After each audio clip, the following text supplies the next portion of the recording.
नमस्कार दोस्तों, मैं आपका दोस्त बीआईबी विजेंद्र सिंह। और आज वालों के एगो मुद्दा पर बात करे वाला बानी। काल से देखा तनी सोशल मीडिया पर सोनू सूद जब से बिहार आइल बड़े तब से कुछ बात चल रहल बा। और ओमे मनीष कश्यप के भी बात चल रहल बा।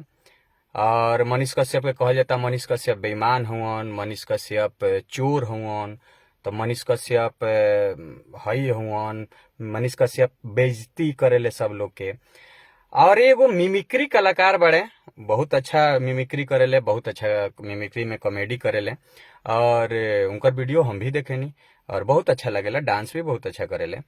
अब भाई, तू बहुत अच्छा कलाकार हुआ, तू हमरा लगता कि नया नया बड़ा का इंडस्ट्री में कहीं भी प्रोग्राम होला नु, ई ना हो कि जेकरा का बोलावल बा सब लोग कभी कभी परफॉर्मे करो। जब क्रिकेट भी रहेला नु तो उहू में जौन प्लेयर होला 3-4 गो ज्यादा प्लेयर जाला 11 गो से। ई ना नु होला कि सब के खिलावल जरूरी बा या सब खेलबे करी हैं। तो कोनो अगर व्यवस्था ऑर्गेनाइजर में कमी होला तो हमनियों के गइल बनी सन, बड़ा बड़ा अवार्ड शो में गइल बनी सन, बड़ा बड़ा प्रोग्राम में गइल बनी सन। कोनो व्यवस्था के कारण अगर ना मिल पावेला वो जी स्टेज पर जाए के, तो हमनी के रोवले नहीं की सन। कोनो कलाकार के रोवत ना देखब कि हमरा के स्टेज पर ना बोलेला। अरे हमरा में दम बा, हम कोई गो स्टेज कर सकतनी, तो एगो रोवाला के कौन जरूरी बा भाई। एगो और चीज, तू हमरा गुस्सा वो बात के नहीं लो, हमरा गुस्सा ये बात के आइल ह कि तू कहता रह कि बिहार यही से पिछड़ा बा। कहां से बिहार पिछड़ा बा हो भाई? मिमिक्री कलाकार जी, कहां से बिहार पिछड़ा बा? कलाकार के हम कबो बेइज्जती ना करेनी, कलाकार के हम एंटी कभी नहीं बोलल, लेकिन तारा बोलता नहीं। तू ऑर्गेनाइजेशन के बारे में शिकायत कर सकत रह, तू जे बोलौले बा ओकरा बारे में शिकायत कर सकत रह। तू रो रो के कहत रह कि बिहार पिछड़ा बा। कहां पिछड़ा बा भाई? शुरू से देखो तो पहिल का राष्ट्रपति बिहार के,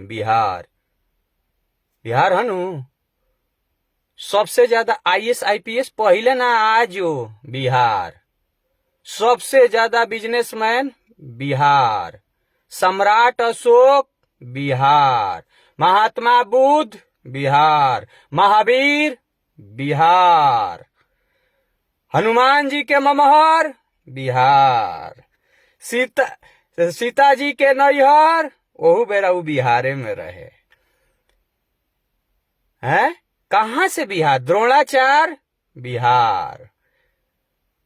कहां से बिहार पीछे बा? और आज के देर में देश विदेश में अपन परचम लहरावे वाला टीचर खान सर बिहार, फिजिक्स वाला बिहार, पटना में बड़ा बड़ा कोचिंग संस्थान जेकर विश्व में डंका बाज रहल बा, विश्व के अलग अलग देश से और देश के अलग अलग देश से आके यहाँ कोचिंग करता लोग। कहाँ के? बिहार के। सबसे ज्यादा कलाकार बिहार। रोड हमनी के पिछड़ा बानी सन, हमनी के पिछड़ा बानी सन कि जब तू ये बात कहत रहनु तो जी हमरा अगल बगल के बिहार के ही लोग तारा के सपोर्ट करत रहल। तू कलाकार के गंदा कर सकत, वहां जे बुलौले बा ओकरा गंदा करो। बिहार पिछड़ा नहीं के भाई, कौना तू सपना में जियत रह। हमरा जैसन कलाकार, तारा जैसन कलाकार बिहार में ना रही तो बिहार पिछड़ जाई, स्टेज पर ना जाए तो बिहार पिछड़ जाई। ये बात पर तारा माफी मांगे के पड़ी, तारा माफी मांगे के चाहिए। तू बहुत अच्छा कलाकार होगा। और दूसरा बात, तू कहता रहा मनीष कश्यप। हाँ, मनीष कश्यप बहुत गंदा आदमी है, बहुत गंदा। मनीष कश्यप गरीब सन के हेल्प कर देवेला, पैसा दे देला। जे आज के डेट में मीडिया तो बहुत बा, लेकिन जब कोनो गांव में कोनो गरीब पर जुल्म होता, कहीं रोड नइखे बनत, कोनो लड़की के हाथ नइखे, गोड़ नइखे, उ निमन से पढ़ नइखे पावत, कहीं कोनो घटना दुष्कर्म के घटना होता, कहीं मर्डर होता, कहीं रेप छेड़खानी होता, तो ओजी सिर्फ मनीष कश्यप के ही आदमी काहे बोला होता? औरो तो बहुत सारा न्यूज चैनल बावे, और भी तो सारा न्यूज वाला लोग बा, लोग तारा लोग के काहे नहीं लोग बुलावत? हमरा लगे डेली 10 गो से 12 गो आदमी एक खातिर फोन करे बा कि तनी मनीष भैया के नंबर दे दो, तनी मनीष कश्यप से हमार बात करा दो। हैं? अगर मनीष कश्यप कुछ नीमन काम करता रहे तो तू लोग करे दलो ना यार, तू लोग कर लो। तहरा लोग में अगर इतना दम बा तो तहरा लोग के एगो गरीब आदमी काहे नहीं बोला? हम कोई गो अभी वीडियो देखनी है जो में कहा था कि ना मनीष भैया हमारा यहाँ आ जाते ना तो हमारा सफल हुई। हम बहुत जगह जानी तो लोग कहले कि मनीष भाई यहाँ आके रिपोर्टिंग कर देते तो रोडवा बन जाये। मनीष भैया आ जाते न तो हमारा लड़की के शादी हो जाये। मनीष भैया रिपोर्टिंग कर देते न तो हमनी के आगे बताओ हो कहीं घटना होता है। बेगूसराय में देखो जब घटना भइल तो वहां के पीड़ित परिवार का रोवत रहे, सांसद के ना बोलावत रहे, विधायक के ना बोलैलक, मुख्यमंत्री के ना बोलैलक, दरोगा के ना बोलैलक, एसपी के ना बोलावत रहे, डीएम डीजीपी केहू के नहीं के बोलावत। का कहत रहे? मनीष कश्यप जी तक हमारा आवाज पहुंचा दी। मनीष कश्यप, कितना विश्वास बा लोग के। तू लोग कहत रहे बेईमानी है। कौन बेईमानी? तू लोग न्यूज बनावेला, चाहे तू लोग वीडियो बनावेला, हमनी जैसन कलाकार काम करला 2 रुपया लेवे खातिर। और भैया कहीं जाला नु तो देवेला। एगो प्रूफ करा दे बोलो कि वो लेके कहीं रख ले बा। वो जेकरा पे हाथ धो देता वो स्टार हो जाता। वो एगो रिक्शा चलावे वाला मिमिक्री करत रहे, रिक्शा चलावे वाला जाके हाथ धो दिलक तो आदमी आज स्टार हो गई। तू लोग भी तो बहुत सारा रिक्शा वाला के न्यूज बनावता रहो। तू लोग कहे ना स्टार बना देता रहो। तू हम लोग तो कुछ कर सकत रहो।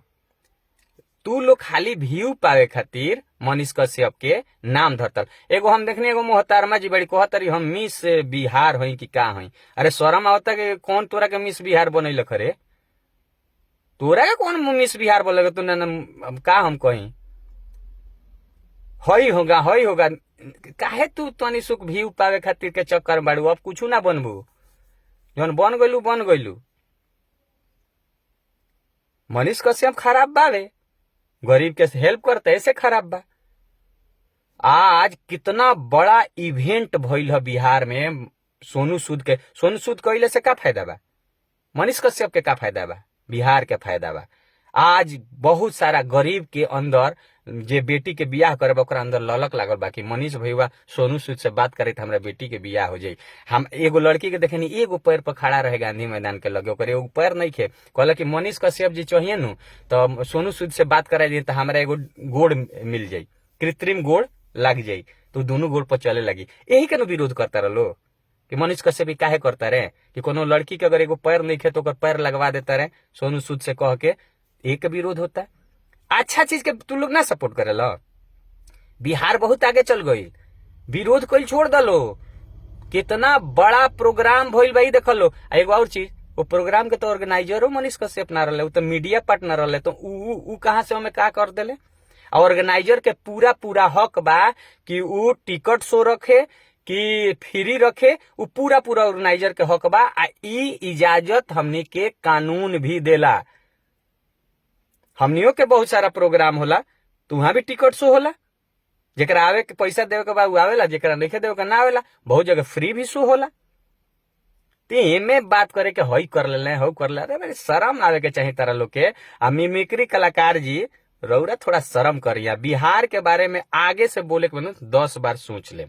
बिहार पीछे नहीं खे, पीछे तू बाड़ो। आ तारा एगो स्टेज पर ना मिले तो रोवे लगल। का आगे तू बढ़बो? अपना टैलेंट में दम रखो, अपना में दम रखो, अपना से आप बनो।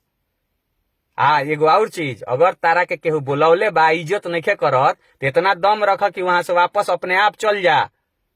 रोआ मत कि हमरा के बोलेले बड़े पानी नहीं के मिलत, हमरा के बोलेले बड़े खाना नहीं के मिलत, हमरा के बोलेले स्टेज पर ना गए। अरे हमने के जानी सन कहीं लगेला कि हमारी बेइज्जती होता तो अपना गाड़ी से वैसे निकल जानी सन, अपन फ्लाइट धरे सन निकल जानी सन। वैसे हम क्या करो उससे हम कलाकार हो जाए। कलाकार के गरिमा बा, गरिमा के खराब मत करो। अब बिहार के आगे से बोली हम मत। बिहार खातिर जी जान लगावनी।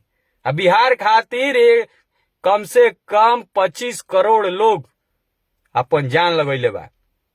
तो बिहार के बोला जन तारा अगल बगल हमरे यहाँ के एकनी चलते बिहार खराब बा कि बिहार के लोग गाड़ी देता है एकनी के सुनो तरस। वो बेरा तारा के वही बेरा कह चुप, तुम कलाकार है, जो बुलाया है उसको बोलो, बिहार को मत बोलना। लेकिन ना बोल रहा हसन, क्या करब? बता देता नहीं। बिहार के आगे से मिमिक्री कलाकार कभी गाड़ी मत दिया, ठीक बा? ढेर टीआरपी तहार हो गई। ढेर तू आगे बढ़ जाइबो। अपना बल पर कुछ करो। धन्यवाद। हमरा केहू से बैर नहीं खे, केहू के हम ज्यादा सपोर्ट ना करेनी, लेकिन जहां बुरा लगेला वहां कहे।